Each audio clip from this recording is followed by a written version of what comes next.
Hey guys, welcome back to my OOTP series with the Seattle Mariners. So far, the season has not really gone our way. We are 25-32, and as you can see, if we look back to April, we had another terrible start. I think we started something like 3-12 or 3-15 at one point. Since then, we've played very, very well. So far this year, we are 7th in runs scored. We are 12th in runs against. So what little that's been good has mostly been from the offensive side. That doesn't mean that everyone's having a good year, but people like Dan Vogelbach, remember last episode, we had sort of seen those contact ratings a lot higher. Well, he's hitting 300, and he's got a really high on-base percentage, so we'll have to see if that continues, but he's certainly having a good year so far. Otherwise, people like Ben Gamel having a good year, Zanino's having a good year, a nice bounce back here. Remember, his average was so low last time. It's nice to see that at least at 250. Otherwise, two big storylines. Richard Urena, our shortstop, has been playing all right. He's on pace to be sort of an slightly above average player. And Jean Segura, who did so well for us last season, is now sort of on pace to just be a meh player. So we'll have to keep an eye on that. In terms of our pitching rotation, Yu Darvish has been really good so far. It's looking like this contract is kind of a steal. Probably pick up that team option next year. James Paxton, at least doing better than he was last year. Last year had over a 5 ERA, so I think any comeback is a good comeback for Paxton. Ben Wellos hasn't really done much of anything. He started the year injured, but in limited time, he hasn't really been that great. Of course, this is his first major league season, so we're hoping that he can turn this around. Otherwise, Mike Montgomery, who we got in that trade during the offseason with Tampa Bay, has definitely been a disappointment. And then Jose Leon has mostly been in the minors this year, but we're calling him back up. He had 3 bad starts earlier in the year. He's mostly been in AAA, where he's been okay. We've also had some key injuries. Felix Hernandez is out for the rest of the season. He tore his flexor tendon. He might be out part of next year too. Didn't really pitch well in the limited time that he had. And then also Clay Buchholz. This should show you the fact that he was ever on our team. We do not really have a lot of depth this year. Our bullpen has not been nearly as good as it was last year. You can see Sung, who we picked up in free agency, has been all right. A lot of strikeouts, so again, you kind of hope that he'll turn that around. Carl Edwards Jr. has been kind of a lone bright spot, 3.5 ERA, that's not too bad. Everyone else, over a 4 ERA, except for Krzyzewski, who's right around that area. Of course, this is sort of limited innings. We're only about, maybe a third of the way in through the season. I think I sort of went into the season hoping we'd be competing, but taking a look at our record, taking a look at the season some guys are having, I think it's pretty clear that this is still a rebuilding year, and we should go into the trading deadline with that mindset. So in fact, I really like this deal. So Jean Segura is a free agent at the end of the year. He's definitely having a down year, but the Orioles do need a shortstop. So I think that this trade, which would also involve Kyle Lewis, who the OSA really likes, but our scout has never been a big fan of, he could definitely turn into be a very productive ball player. And if he does, then I could definitely regret this trade.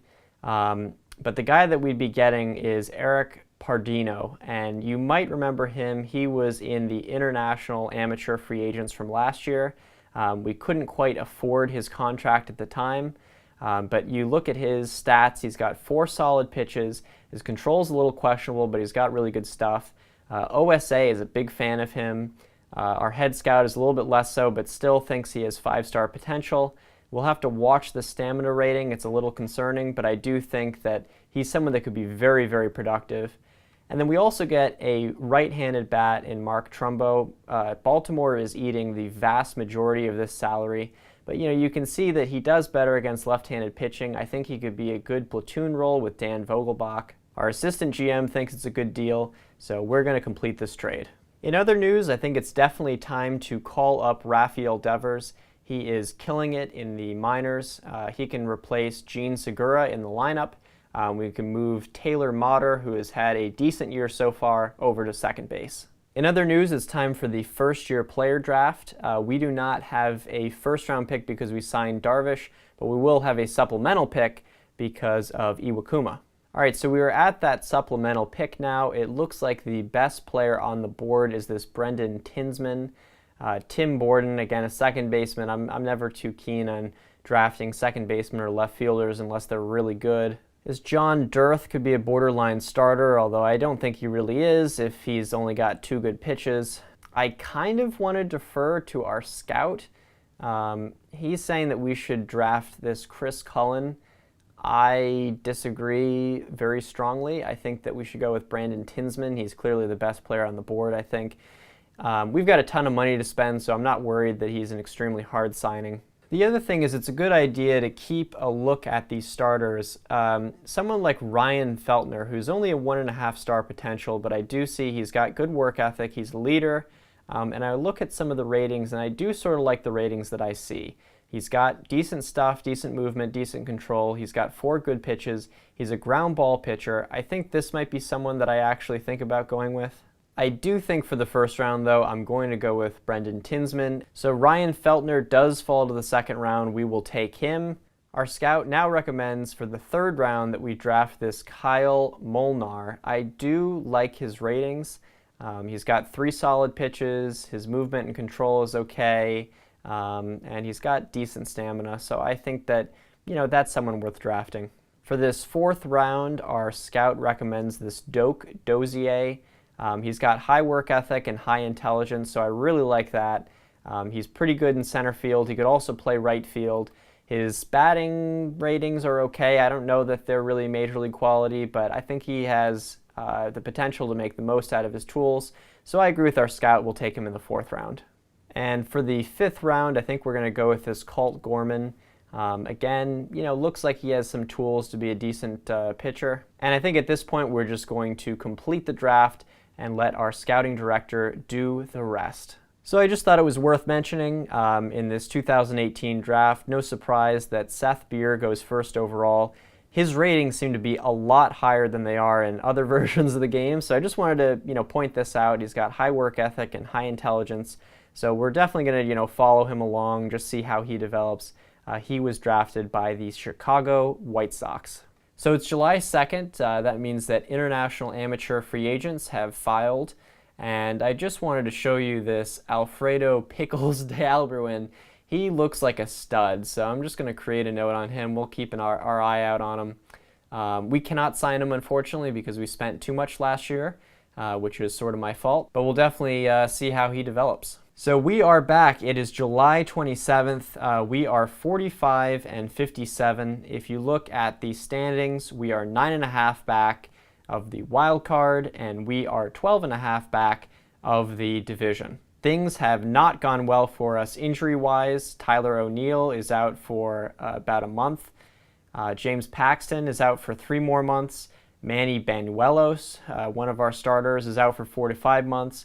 Montgomery has been injured. He'll come back tomorrow. As you can see, things are bad when Clay Buchholz is your number 5 starter. He hasn't actually been too god-awful, but he'll be replaced by Montgomery soon. Some of these other guys, John Harris, his ratings weren't really getting better. He's still 3-star potential, but you see that age, he's almost 25 years old. I kind of figured with all these injuries, why not let him sink or swim? He's definitely done better as of late. But we'll have to keep an eye on him. For Jose De Leon, he started off doing really bad, then he had a nice stretch, and then the last 2 starts have kind of been awful. So I'm not really sure what to do about him. And Yu Darvish continues to pitch really, really, really well. He's sort of been that lone bright spot in the rotation. I wish we could give him a playoff run, but oh well. I think that clearly we are sellers, but the question is sort of what do we sell? When you look at our salaries, obviously Felix Hernandez is staying. Yu Darvish, I don't know. I don't really want to trade him. Cruz, we could maybe get something for, although I doubt that people are really going to want him. He's played okay, but, hitting only about 240, still a decent amount of power, but, not a ton. Looking down this list in terms of what we could get for him, it's mostly, salary dumps. I'm just not really interested in doing that. I think that we're going to keep Nelson Cruz. The other obvious guy to shop around is Yu Darvish. I'm a little hesitant to give him away, but if we got a really good prospect, that would be one thing, and people don't really seem that interested in him. So that's going to do it for this episode. If by some sort of miracle we have a September race, I'll have a video about that. But otherwise, we'll probably see you again this offseason. We'll take a look at our prospects, see if we want to make any big signings. I think that it could be next year that we really make our first sort of run at something, but Even, I still see a lot of holes on this team. We'll have to take a look at our prospects, see who might be ready next year.